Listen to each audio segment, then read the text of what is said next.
बिस्मिल्लाहिर्रहमानिर्रहीम। हमारा बयान व बदीउ उरूस के लेक्चर नंबर 14 का उन्वान है इस्तिआरे की मज़ीद शेरी मिसालें। इससे पहले हम इस्तिआरे पर लेक्चर नंबर 12 में और लेक्चर नंबर 13 में बहस कर चुके हैं। लेक्चर नंबर 12 में हमने इस्तिआरे के इब्तिदाई मबाहिस पढ़े थे, जिसमें इस्तिआरे की तारीफ़ें, इस्तिआरे के लुग़वी मानी और इस्तिआरे के अरकान का हमने मुताला किया था। लेक्चर नंबर 13 में उसके बाद हमने इस्तिआरे की शेरी मिसालें पढ़ी और आज हम मज़ीद शेरी मिसालें पढ़ेंगे। लेकिन इस्तिआरे को समझने के लिए आप इस लेक्चर के साथ साथ लेक्चर नंबर 12 और लेक्चर नंबर 13 को भी देख ले और सुन ले, ताकि इस्तिआरे की मुकम्मल तफ़हीम हो सके। लेक्चर नंबर 14 का उन्वान है इस्तिआरे की मज़ीद शेरी मिसालें। अब हम शेरी मिसालों की तरफ जाते हैं। सिर्फ इतना है कि इस्तिआरे का आप अपने ज़हन में ये बात रखें कि इस्तिआरे में हम एक लफ्ज़ इस्तेमाल करते हैं और वो लफ्ज़ हम हकीकी मानों की बजाय मजाजी मानों में इस्तेमाल करते हैं। यानी किसी चीज़ को हम किसी दूसरी चीज़ का नाम दे देते हैं। यानी जब हम एक चीज़ को दूसरी चीज़ की तरह कहते हैं तो वो तो तशबीह है, इस्तिआरा नहीं है। लेकिन जब हम एक चीज़ के लिए हूबहू दूसरी चीज़ का नाम लेकर इस्तेमाल करते हैं तो वो इस्तिआरा है। मसलन अगर किसी को शेर की तरह कहेंगे तो ये तशबीह होगी, लेकिन अगर उसको शेर कहेंगे, ऐन शेर कहेंगे, हूबहू शेर का नाम लेकर उसके लिए हम इस्तेमाल करेंगे तो ये इस्तिआरा हो जाएगा। ये मफ़हूम अपने ज़हन में रखें और अब इन अशार को समझने की कोशिश करें आप कि इन अशार में जो इस्तिआरात इस्तेमाल हुए हैं वो किस तरह इस्तेमाल हुए हैं। अब सबसे पहले जो हमारे पास एक शेर है, ये कोई आला पाए का या इस किस्म का कोई शेर नहीं है, लेकिन शायद उसको घड़ा गया है इस्तिआरे की मिसाल समझाने के लिए या लफ्ज़ के मजाजी मानी और हकीकी मानी समझाने के लिए। लेकिन बहरहाल शेर जो है वो इस्तिआरे को समझने के हवाले से बहुत अहम है। और शेर ये है कि फूल लेकर फूल आया, फूल से मैंने कहा, फूल क्यों लाए हो साहब, तुम तो खुद ही फूल हो। अब यहाँ पर लफ्ज़ फूल की तकरार है। पहले मिसरे में भी 3 मरतबा फूल का लफ्ज़ आया है और दूसरे मिसरे में 2 मरतबा फूल का लफ्ज़ आया है। पहले मिसरे में फूल के लफ्ज़ पर आप गौर करें कि फूल लेकर फूल आया। यहाँ पर एक फूल अगर आप गौर से देखें तो एक लफ्ज़ फूल जो है वो हकीकी मानों में इस्तेमाल हुआ है और दूसरा जो फूल का लफ्ज़ है वो मजाजी मानों में इस्तेमाल हुआ है।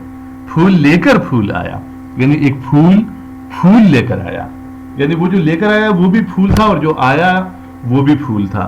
तो गोया जो आदमी फूल लेकर आया है उसको अगर फूल कहा जाएगा तो ये तो इस्तिआरा हो जाएगा, मजाजी मानी हो जाएंगे, यानी ये इस्तिआरा होगा। और असल फूल जो कि वो लाया है उन फूलों को अगर फूल कहा जाएगा तो ये हकीकी मानी होंगी, ये इस्तिआरा नहीं होगा। फूल से मैंने कहा, यहाँ पर भी फूल से वो मुराद है कि जो फूल लेकर आया है। फूल क्यों लाए हो साहब, तुम तो खुद ही फूल हो। फूल, अब यहाँ दूसरे मिसरे में लफ्ज़ फूल पर गौर करें। दूसरे मिसरे के आगाज में जो फूल का लफ्ज़ है इसका से मुराद तो वही फूल है कि जो वो लाया है, लिहाजा ये हकीकी मानों में फूल है, ये इस्तिआरा नहीं है। लेकिन दूसरा जो लफ्ज़ फूल है, तुम तो खुद ही फूल हो, आखिर में जो लफ्ज़ फूल इस्तेमाल हुआ है ये फूल लाने वाले के लिए इस्तेमाल हुआ है, लिहाजा ये लफ्ज़ फूल जो है ये मजाजी मानों में है और ये इस्तिआरा है। अब आगे चलते हैं और अगले शेर देखते हैं। ताले से किसी थी ऐसी उम्मीद, ताले से किसी थी ऐसी उम्मीद, निकला है किधर से आज खुर्शीद। अब किसी के आने पर अगर हम कहें कि कहाँ से ये सूरज निकल आया तो जाहिर है कि ये खुर्शीद का लफ्ज़ और सूरज का लफ्ज़ हमने उस आदमी के लिए इस्तेमाल किया। उस आदमी का नाम हमने नहीं लिया बल्कि उसको हमने खुर्शीद या सूरज कहा। तो जब निकला है किधर से आज खुर्शीद, एक आदमी आया है और उसके आने पर हमें खुशी हो रही है और हम उसको ये कहते हैं कि ये सूरज जो है, ये खुर्शीद जो है ये कहाँ से तुलू हो गया, किस तरफ से निकल आया। लिहाजा यहाँ पर भी लफ्ज़ खुर्शीद यानी सूरज एक आदमी के लिए बोला गया है, लिहाजा ये इस्तिआरा है। अब अगला शेर देखें। दीदनी है शिकस्तगी दिल की, क्या इमारत गमों ने ढाई है। शायर कहता है कि दीदनी है यानी देखने के काबिल है, शिकस्तगी दिल की, दिल का टूटना, शिकस्तगी टूट फूट, दिल की यानी दिल की टूट फूट, दीदनी है देखने के काबिल है। अपने दिल की शिकस्तगी का जिक्र करता है कि मेरे दिल की शिकस्तगी या दिल की टूट फूट जो है वो दीदनी है यानी देखने के काबिल है। क्या इमारत गमों ने ढाई है, यानी गमों ने कैसी इमारत ढा दी है, गिरा दी है। तो यहाँ लफ्ज़ इमारत जो इस्तिआरे का जो लफ्ज़ है वो इमारत है। तो दीदनी है शिकस्तगी दिल की, क्या इमारत गमों ने ढाई है, یعنی دل کی شکستگی کا ذکر ہے، اور پھر کہا یہ جا رہا ہے کہ کیسی عمارت جو ہے وہ غموں نے ڈھا دی ہے، یعنی گرا دی ہے. تو یہاں پر کسی عمارت کی بات نہیں ہو رہی، بلکہ لفظ عمارت استعمال ہوا ہے دل کے لیے. شاعر نے دل کے لیے لفظ عمارت استعمال کیا. تو جب عمارت کو عمارت کہیں گے تو یہ تو حقیقی معنی ہو گئے اور یہ تو استعارہ نہ ہوا. لیکن اگر عمارت کو کی بجائے دل کو اگر وہ عمارت کہتا ہے تو یہ بھی عمارت کا لفظ کیا ہو گیا، یہ استعارہ ہو گیا. یعنی دل کے لیے وہ عمارت کا استعارہ لایا ہے، دل کے لیے عمارت کا استعارہ استعمال کیا ہے. اگلا شعر دیکھیں. خدا کے واسطے اس کو نہ ٹوکو، وہی ایک شہر میں قاتل رہا ہے. خدا کے واسطے اس کو نہ ٹوکو، وہی ایک شہر میں قاتل رہا ہے. مرزا مظہر جانے جانا کا بڑا مشہور شعر ہے یہ. اس میں لفظ قاتل غور طلب ہے، یعنی جو استعارے کا لفظ ہے وہ قاتل ہے. شاعر اپنے محبوب کو قاتل کے لفظ سے پکار رہا ہے، یعنی اس کا نام نہیں لے رہا بلکہ اس کو قاتل کہہ رہا ہے. لہذا قاتل کا لفظ قتل کرنے والے کے لیے استعمال ہوتا ہے، لیکن جب کوئی کسی اور کے لیے قاتل کا لفظ استعمال کرے گا، محبوب کے لیے کرے گا، تو یہ پھر کیا ہوگا؟ یہ استعارہ ہوگا. اب آگے چلیں اور آگے اگلا شعر دیکھیں. یہ غالب کے شعر ہمارے سامنے آ گیا ہے. کیوں کر اس بت سے رکھوں جان عزیز، کیوں کر اس بت سے رکھوں جان عزیز، کیا نہیں ہے مجھے ایمان عزیز. یہاں پر جو استعارے کا لفظ ہے وہ لفظ بت ہے، اور بت کے سارا جو ہے یہ شاعری میں، غزل میں، فارسی شاعری میں، اردو شاعری میں بہت زیادہ استعمال ہوتا ہے. شعراء اپنے محبوب کو بت یا صنم کے لفظ سے پکارتے ہیں. تو یہاں بت سے مراد اصل بت نہیں ہے، بلکہ شاعر نے اپنے محبوب کے لیے بت کا لفظ استعمال کیا ہے. لہذا یہ بت کا لفظ بھی یہاں پر کیا ہو گیا؟ استعارہ ہو گیا. اب بت ہی کا استعارہ آگے اقبال کے شعر میں ہمارے سامنے آ رہا ہے.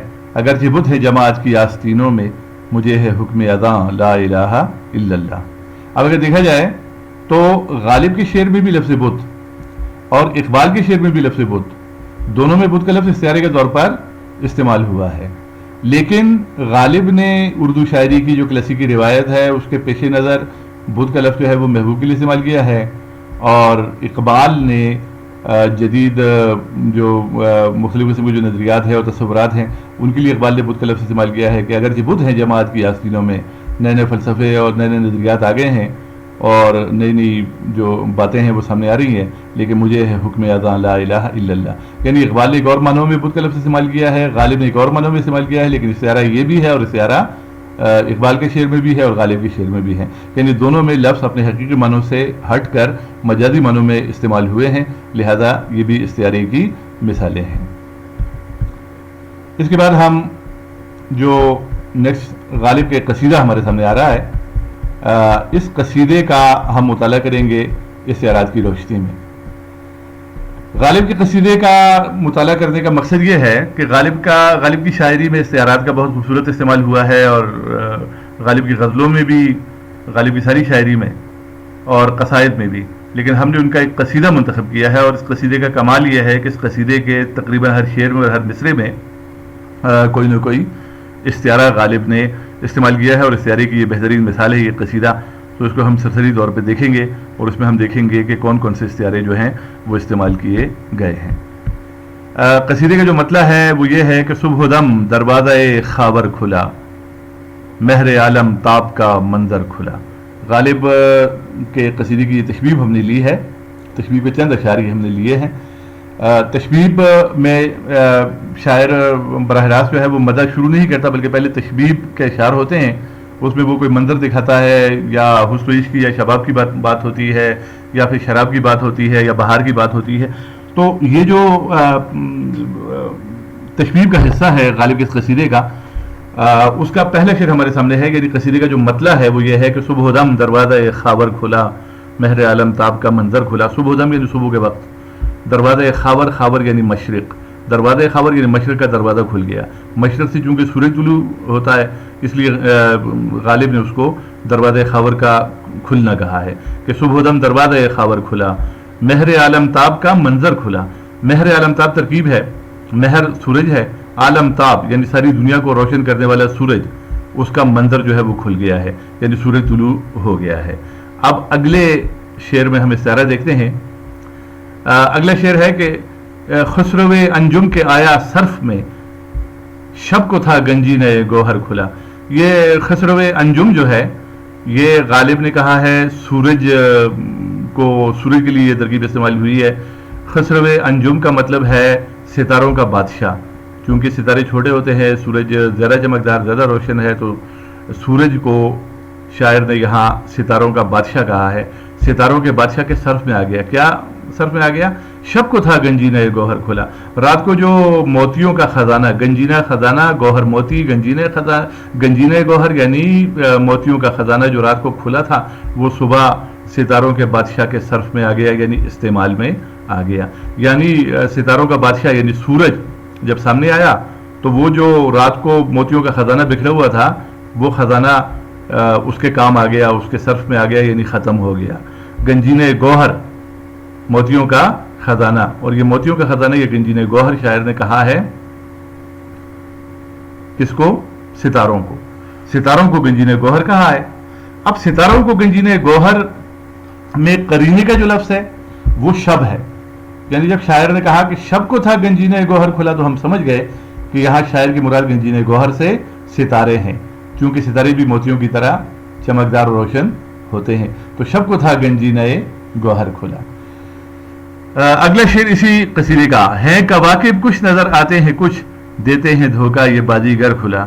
इसमें शायर ने सितारों के लिए बाजीगर के साथ उनको तशबीह दी है और कहा है कि जिस तरह बाजीगर धोखा देते हैं, जो मदारी होते हैं, जो बाजीगरी दिखाने वाले लोग होते हैं, तो वो नज़रबंदी वगैरह करते हैं और इस तरह की चीज़ें वो दिखाते हैं कि जो हकीकत में नहीं होती। तो ये सितारे जो हैं ये भी ऐसे ही होते हैं कि रात को हैं और सुबह नहीं हैं। आगे अगला शेर देखें। सतह गर्दू पर पड़ा था रात को, मोतियों का हर तरफ जेवर खुला। सतह गर्दू पर, आसमान की सतह पर रात को पड़ा था। क्या पड़ा था? मोतियों का हर तरफ जेवर खुला, हर तरफ मोतियों के जेवर खुले हुए पड़े थे। अब ये मोतियों का जेवर शायर ने एक मरतबा फिर सितारों को कहा है। यहां पर भी शायर ने सितारों के लिए मोतियों का इस्तियारा इस्तेमाल किया है। और पता हमें ये चलता है कि जब वो कहता है कि सतह गर्दू पर, आसमान की सतह पर रात को, तो आसमान की सतह पर रात को क्या होता है? सितारे ही होते हैं। लिहाजा हम समझ गए कि मोतियों का जेवर यहाँ सितारे हैं।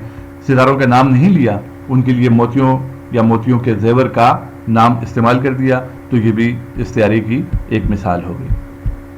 फिर ये बड़ा एक खूबसूरत शेर आ गया कि सुबह आया जानिबे मशरिक नजर, एक निगारे आतशी रुख सर खुला। सुबह आया जानिबे मशरिक नजर, एक निगारे आतशी रुख सर खुला। आतशी रुख पे थोड़ा सा सकता करेंगे और फिर पढ़ेंगे सर खुला, तो मफहूम मिसरे का वादे हो जाएगा। सुबह आया जानिबे मशरिक नजर, एक निगारे आतशी रुख सर खुला, यानी सुबह मशरिक की तरफ नजर आया। क्या नजर आया? एक निगारे आतशी रुख, यानी एक महबूब आतशी रुख, आग की तरह का सुर्ख और दमकता हुआ चेहरा रखने वाला निगार जो है वो सर खुला, खुले सर के साथ हमारे सामने आया। अब यहाँ पर अगर गौर करें तो सुबह मशरिक की तरफ से कौन नजर आता है? सूरज ही नजर आता है। क्या नजर आता है? सूरज ही नजर आता है। तो एक निगारे आतशी रुख सर खुला, तो यहाँ गोया गालिब ने ये जो तरकीब इस्तेमाल की है 3 अल्फाज पर मुश्तमिल, निगारे आतशी रुख, तो ये निगारे आतशी रुख की जो तरकीब है कि दमकते और सुर्ख चेहरे वाला महबूब जो उसने कहा है, तो ये उसने सूरज को कहा है, निगारे आतशी रुख सर खुला। तो ये आज के अशार थे। इन अशार में हमने ये देखा कि कौन कौन से अल्फाज जो हैं वो इस्तियारे के हैं, और ये इस्तियारे की मज़ीद शेरी मिसालें थी। इससे पहले आप पिछले लेक्चर में शेरी मिसालें पढ़ चुके हैं, और उससे पिछले लेक्चर में आपने इस्तियारे की मुख्तलिफ तारीफ़ें और इस्तियारे के अरकान वगैरह ये पढ़े हैं। तो यहाँ तक ये आज का लेक्चर है। इसके बाद इंशाअल्लाह इस्तियारे ही के टॉपिक पर मज़ीद बात होगी। खुदा हाफिज़।